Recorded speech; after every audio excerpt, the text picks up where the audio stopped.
നമസ്കാരം.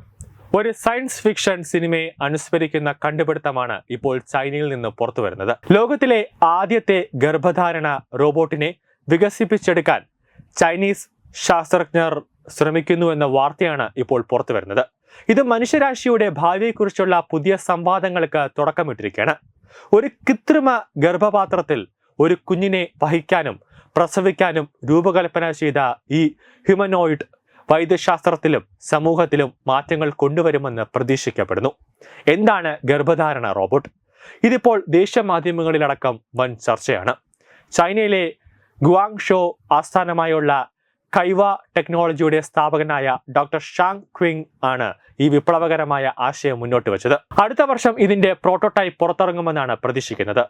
ഈ റോബോട്ട് വെറുമൊരു ഇൻക്യുബേറ്റർ അല്ല, മറിച്ച് ഗർഭധാരണം മുതൽ പ്രസവം വരെയുള്ള മുഴുവൻ പ്രക്രിയയും കൃത്രിമമായി നടപ്പിലാക്കാൻ ശേഷിയുള്ള ഒരു യന്ത്ര മനുഷ്യനാണ്. പോഷകങ്ങൾ നൽകുന്ന ഹോസ് സംവിധാനവും പൂർണ്ണകാല ഗർഭധാരണത്തെ അനുകരിക്കാനുള്ള കഴിവുമുണ്ട് ഇതിന്. ഈ ആശയം പൂർണ്ണമായും പുതിയതല്ല. നേരത്തെ അകാലത്തിൽ ജനിച്ച കുഞ്ഞാടുകളെ കൃത്രിമ ഗർഭപാത്രത്തിൽ ആഴ്ചകളോളം ജീവനോടെ നിലനിർത്താൻ ഗവേഷകർക്ക് കഴിഞ്ഞിട്ടുണ്ട്. അമ്മയുടെ ശരീരത്തിന് പുറത്ത് പോഷക സമൃദ്ധമായ രക്തവും അമ്നിയോട്ടിക് ദ്രാവകവും നൽകി കുഞ്ഞുങ്ങളെ വളർത്തുന്ന ഈ സാങ്കേതിക വിദ്യയാണ് ഇപ്പോൾ മനുഷ്യരിൽ പരീക്ഷിക്കാൻ ഒരുങ്ങുന്നത്.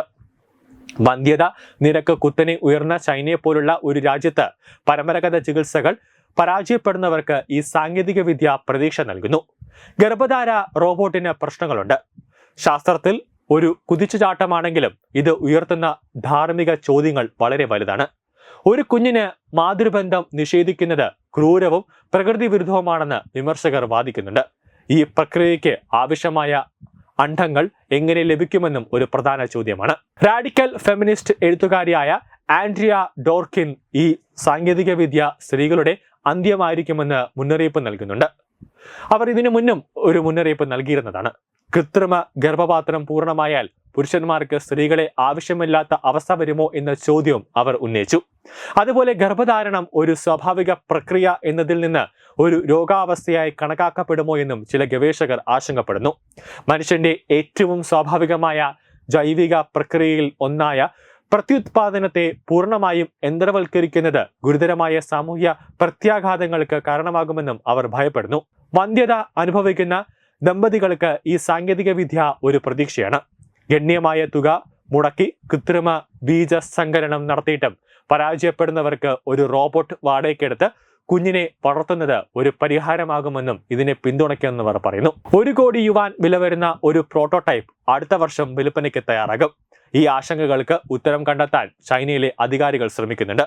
ഈ സാങ്കേതിക വിദ്യയുടെ നൈതികവും നിയമപരവുമായ പ്രത്യാഘാതങ്ങളെക്കുറിച്ച് ചർച്ചകൾ നടക്കുകയും നയപരമായ നിർദ്ദേശങ്ങൾ സമർപ്പിക്കുകയും ചെയ്തിട്ടുണ്ട്. ശാസ്ത്രം അതിവേഗം മുന്നോട്ട് പോകുമ്പോൾ അതുണ്ടാകുന്ന സാമൂഹികവും സാംസ്കാരികവുമായ പ്രത്യാഘാതങ്ങളെക്കുറിച്ച് നാം ഓരോരുത്തരും ചിന്തിക്കേണ്ടതുണ്ട്.